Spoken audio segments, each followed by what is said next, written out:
Olá pessoal, tudo bem com vocês? Meu nome é Marcelo Barbosa, professor de parasitologia, e a gente vai tratar sobre leishmanioses. E agora a gente vai falar da segunda parte da aula. Então, a gente já falou sobre os aspectos epidemiológicos, sobre o ciclo, evolutivo do parasita, e agora a gente vai apontar, os aspectos clínicos. Então, relembrando, as principais manifestações clínicas da leishmaniose é a leishmaniose tegumentar e a leishmaniose visceral. A gente viu que há uma diferença por questão da espécie que o indivíduo foi infectado para o desenvolvimento de cada tipo, e que a leishmaniose tegumentar ela é dividida em leishmaniose cutânea, leishmaniose difusa e leishmaniose mucosa. Tudo inicia, pela picada do inseto. Esse local de picada ele vai ter ali uma inflamação do local, vai ficar bastante característico com picada, lesão, de picada de pernilongo, isso devido à resposta imunológica, principalmente por conta do conteúdo da saliva desse inseto. E ali essa picada ela vai curar. Então tem dois caminhos: ou o indivíduo tem a cura, ou a disseminação da doença. Tem esses dois caminhos. Ou a inoculação ela é por uma baixa carga parasitária e o nosso corpo consegue ter uma resposta adequada e ter imunidade, ou ela é disseminada. Tá? E aí a gente tem a questão do equilíbrio do parasita do hospedeiro, que a gente vai falar mais para frente. Na leishmaniose visceral, a doença é caracterizada pela multiplicação das formas amastigotas nas células de Kupfer, que são células lá do fígado, a gente vai ver mais para frente, e as células do sistema fagocítico mononuclear, principalmente em baço, medula óssea e linfonodo. Isso vai levar a uma hepatosplenomegalia. E aí, essa hepatosplenomegalia é devido à hiperplasia e hipertrofia desse sistema macrofágico. E aí o que acontece? É necessária a substituição das estruturas normais do tecido. E aí a gente tem uma diminuição da função desses órgãos. A gente vai ter como principal resultado anemia, leucopenia e plaquetopenia. Então, além das alterações desses tecidos, o paciente ainda vai apresentar um quadro de anemia, leucopenia e plaquetopenia. Se esse quadro ele se estender, esse paciente ele vai entrar no quadro de caquexia e aí acaba evoluindo para o óbito. Já na leishmaniose tegumentar, a gente tem aí a picada do inseto, e a inoculação desses parasitas no tecido. Eu tenho a atração dos macrófagos e dos neutrófilos para este local. Vai ocorrer ali um infiltrado inflamatório. Esses parasitas eles vão começar a se multiplicar ali no tecido, causar essa lesão. E aí a formação de úlcera. Tudo bem? A variação dos quadros, a gravidade dos casos, vai depender da espécie de leishmania e os fatores do hospedeiro, principalmente estado imunológico, os fatores genéticos. Aí a gente também tem outros fatores como idade, que são aí determinantes na evolução desse quadro.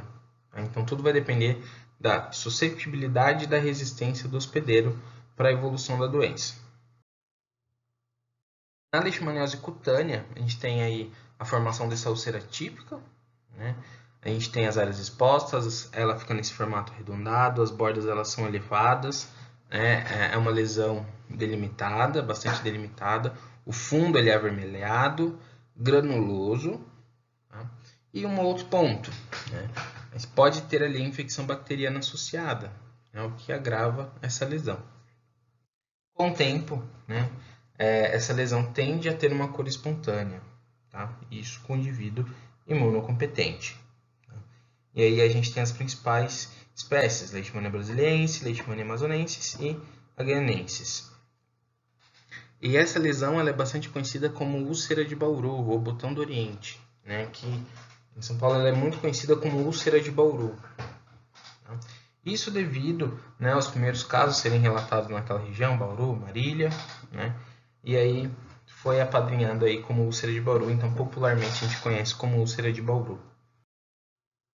A leishmaniose difusa, né, essas lesões elas não são ulceradas, é uma evolução bastante lenta, né, ela tem caráter crônico, está relacionada aos indivíduos com imunidade deficiente, né, que tem baixa produção de anticorpo. E aí eu tenho vários parasitas na mesma lesão, né? Esses pacientes geralmente eles têm uma baixa resposta a esse tratamento, e a principal espécie é a Leishmania amazonensis. A leishmaniose mucosa a gente tem dois tipos, a primária e a secundária. A primária é no local, geralmente no local da picada do inseto, tá? Quando ocorre aí mucosa, semimucosa, né? Principalmente lábio e as regiões genitais.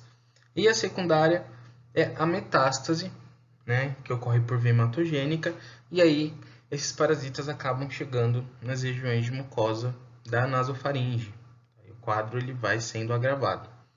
E aí a gente tem isso, né, a principal espécie que acomete é a Leishmania brasiliensis. A gente tem a Leishmania mucosa, né, que tem como característica aí a perfuração de palato e faringe, o que vai levar, né, à destruição do septo nasal. E aí o indivíduo ele tem um comprometimento da fala, comprometimento da deglutição, né, e os distúrbios de alimentação desse paciente, ele acaba ficando desnutrido, e além de ter insuficiência respiratória por edema de glote, né, bastante grave. A gente tem um infiltrado granulomatoso da pele, a gente consegue ver bastante evidente essas lesões, né, causadas aí pela leishmania. A gente tem uma imagem aproximada que a gente consegue ver no interior dessas células. Então a gente vê aqui a presença desses leishmanias. O tecido ele acaba perdendo ali a sua estrutura. Aqui a gente vê as clareiras macrofágicas, então a célula macrofágica, e aí no interior essas células, as formas amastigotas se multiplicando. É possível ver nesse tecido todas as formas parasitárias lá no interior. Isso aqui na leishmaniose tegumentar. Já a leishmaniose visceral, ela vai acometer baço, fígado, linfonodo e medula óssea. Com isso, o indivíduo ele vai ter hepatoesplenomegalia. Na grande maioria dos casos, apresenta febre, né, caquexia, o indivíduo fica bastante pálido por conta do quadro anêmico e é caracterizado pela anemia, pela leucopenia, plaquetopenia e hiperglobulinemia. Tá? Então, o paciente ele tem a pancitopenia, que é a diminuição de todas as séries celulares do sangue, além de ter a hiperglobulinemia. Por conta desse aumento dessa produção desses anticorpos e por conta da hipofunção do fígado, ele tem uma diminuição da produção de albumina e ali ele tem uma maior produção de globulina, acontecendo a inversão ali da albumina-globulina. E aí o paciente vai apresentar a hiperglobulinemia. Se não tratado, esse paciente vai a óbito. A gente tem só uma espécie que causa, que é a Leishmania infanto. Ela é bastante conhecida como calazar, né, e em alguns locais aí conhece como febre dum-dum. Esses são os nomes populares. Aqui a gente vê duas imagens de tomografia. A gente consegue ver o tamanho aí desse fígado na imagem esquerda, né, e também o aumento do baço. Né, então a gente consegue ver a hepatoesplenomegalia. Assim como nessa imagem direita a gente vê o baço, né, tendo ali um aumento bastante considerado, pegando uma boa porção ali do abdômen. Aqui a gente vê um corte de baço, a gente vê ali a polpa vermelha e a polpa branca, e em uma imagem mais aproximada, a gente vê ali esses ninhos de amashigota. Tá? A gente consegue ver nessas células do baço, né, a alta taxa, né, de divisão, de proliferação dessas formas amastigotas aí no tecido. Para diagnóstico, né, ele inicia pelo diagnóstico clínico epidemiológico. A gente avalia os sintomas desse paciente e é muito importante nesse caso o diagnóstico epidemiológico também. Então a gente vai ver aonde esse paciente viajou, né, se ele viajou, se ele mora numa área endêmica, né, qual é a condição de moradia desse paciente, se é local, né, conhecido, né, como área endêmica para leishmaniose. E aí a gente tem também a importância de fazer o diagnóstico diferencial, né? A leishmaniose tegumentar, a gente tem, né, algumas outras patologias que podem ser confundidas, como tuberculose cutânea, hanseníase, úlceras por outros tipos, né, por outros fatores, e também neoplasias. E na leishmaniose visceral, a gente tem aí a malária, a toxoplasmose, a brucelose, a tuberculose e a esquistosomose, que pode ser confundida. Tá? Então é interessante aí o diagnóstico diferencial para que seja feito o diagnóstico correto de leishmaniose, seja ela tegumentar, seja ela visceral. E como a gente confirma? Né? A gente pode confirmar pelo diagnóstico parasitológico, a gente vai pesquisar as formas parasitárias, principalmente a forma mastigota, o diagnóstico imunológico, que a gente vai fazer a busca desses anticorpos, e o diagnóstico molecular. No diagnóstico canino, né, para controle zoonótico, a gente tem a sorologia. Né? E para confirmar o diagnóstico no cão, a gente precisa aí fazer 3 testes de princípios diferentes para que seja confirmado uma leishmaniose canina.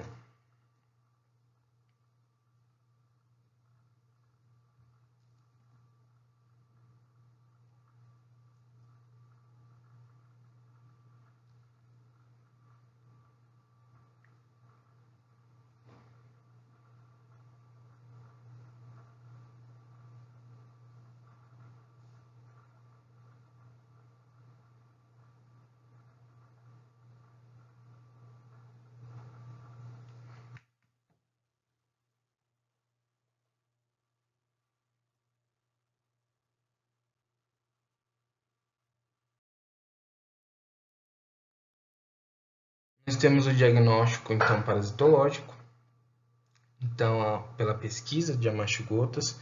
Na leishmaniose visceral, a gente pode fazer análise, né, de material obtido por punção, principalmente aspirado de medula ou biópsia de fígado ou de baço, e aí a gente vai encontrar nesses tecidos as formas da mastigota.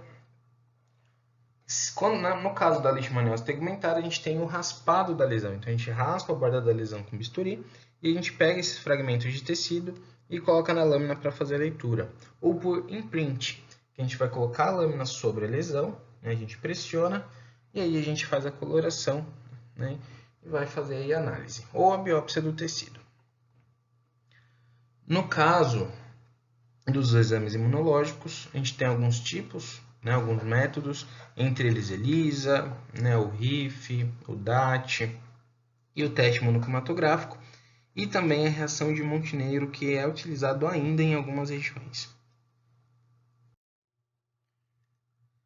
Aqui a gente tem o raspado, né, então a gente raspa a pele com bisturi, pode ter sangramento nessa lesão, e a gente pega esses fragmentos e coloca na lâmina e vai fazer a leitura. A gente pode fazer o mielograma por meio de punção de medula óssea. Aqui na imagem a gente consegue ver bem um monócito infectado, né, infestado ali, né, com formas amastigotas no seu interior, confirmando o diagnóstico. E em pesquisa a gente tem os métodos de cultivo, né, e de inoculação. A gente pode fazer o cultivo em meio de cultura e a gente pode utilizar cobaias para inocular a forma, isso para estudar novos medicamentos, a evolução da doença, né, descobrir, né, outras coisas sobre a patologia. Então, para o teste sorológico, a gente tem aí a imunofluorescência, como na imagem de cima que a gente vai observar, né, a gente tem esse teste disponível na rede pública. A gente vai ver a fluorescência dos parasitas, caso o paciente possua, né, ali o anticorpo. O teste imunoenzimático ELISA. O teste de aglutinação, que a gente vê na imagem aí abaixo. E também o teste monocromatográfico, né, conhecido como teste rápido. Então, na leishmaniose visceral, né, a gente pode avaliar por outros exames, né, principalmente células sanguíneas e pelo metabolismo das proteínas. Aí a gente tem um diagnóstico complementar. No hemograma, a gente vai ter evidência a pancitopenia, a redução de todas as linhagens de célula sanguínea. Então a gente vai ver redução das hemácias da série vermelha, redução dos leucócitos da série branca e plaquetas. Então a gente vê a redução de todos esses valores. E a gente pode fazer a dosagem das proteínas séricas no exame chamado proteína total e fração. E aí nesse exame a gente vai ver que é uma inversão da albumina globulina, porque normalmente a albumina ela é maior, né? No indivíduo saudável a albumina ela tem uma concentração maior quando comparado com a globulina. E nesses indivíduos há uma inversão desses valores. Então ele vai apresentar ali a globulina acima de 60%, né, dessa fração. Então aí a gente tem um diagnóstico complementar. A gente consegue ver aí a hiperglobulinemia, que é bem característico da leishmaniose. Para tratamento, a gente tem aí os antimoniais pentavalentes, a anfotericina B e a pentamida, que é tratamento de primeira linha, isso no caso da leishmaniose visceral. Existem alguns outros medicamentos que estão aí em teste clínico. E a gente tem aí a anfotericina B com novas formulações, né, uma forma melhorada. Já na leishmaniose tegumentar, a gente tem os antimoniais pentavalentes, a pentamidina e a anfotericina B. Todas as drogas disponíveis aí, né, nas farmácias aí de saúde pública. As formas de profilaxia e controle. Então, quando a gente está tratando ali de um vetor inseto, então é importante ali o levantamento entomológico, o estudo, né, das regiões que contém este vetor, para que seja tomado todas as medidas, a aplicação de inseticidas nas moradias e a importância de orientar, né, e do desenvolvimento de políticas públicas na questão de limpeza urbana e principalmente na eliminação de fonte de resíduo sólido, né, que atrai ali a presença do inseto. E a dirigido ao homem, é extremamente importante a notificação dos casos, já que a notificação ela é obrigatória, e a proteção individual. Em regiões endêmicas, o uso de repelentes e o uso de mosquiteiros. E sempre, sempre, sempre, a educação em saúde e a conscientização da nossa população. Quanto à população canina, então é importante o controle, né, da população canina errante, a proteção dos cães em regiões endêmicas com coleira inseticida, né, com uso de mosquiteiro, sempre, né, é importante o diagnóstico precoce. E antigamente, né, em 98, existia uma lei, né, essa lei foi derrubada, sobre a eutanásia dos cães soropositivos ou dos cães em tratamento, né. Só que por conta da eficácia dos novos tratamentos, então, como conseguiu controlar a doença, né, existem drogas, né, que são até melhores do que as drogas utilizadas em humanos para o controle da leishmaniose. Ela tem uma melhor eficácia nos animais, né, nesses animais domésticos. Então, como ele apresenta uma melhora e rápida, então foi derrubado aí essa lei da eutanásia do animal. Então, é obrigatório o tratamento, então o dono ele é obrigado, né, a cuidar desse animal. Se esse animal ele está na rua, o serviço de zoonose tem a obrigação de tratar a doença. E aí a gente mantém o cão. Então as políticas, né? Todo ano a gente vê algumas políticas aí de saúde pública, então sempre é importante a conscientização das pessoas. A gente entender os sintomas no cão, já que ele é um importante reservatório, entender os sintomas na pessoa, fazer o diagnóstico precoce, cuidar dos indivíduos imunodeprimidos, os indivíduos com outras doenças como HIV, HTLV, e conscientizar a população. Galera, é isso. Muito obrigado. Fica o meu e-mail se tiverem alguma dúvida. E até a próxima. Tchau, tchau.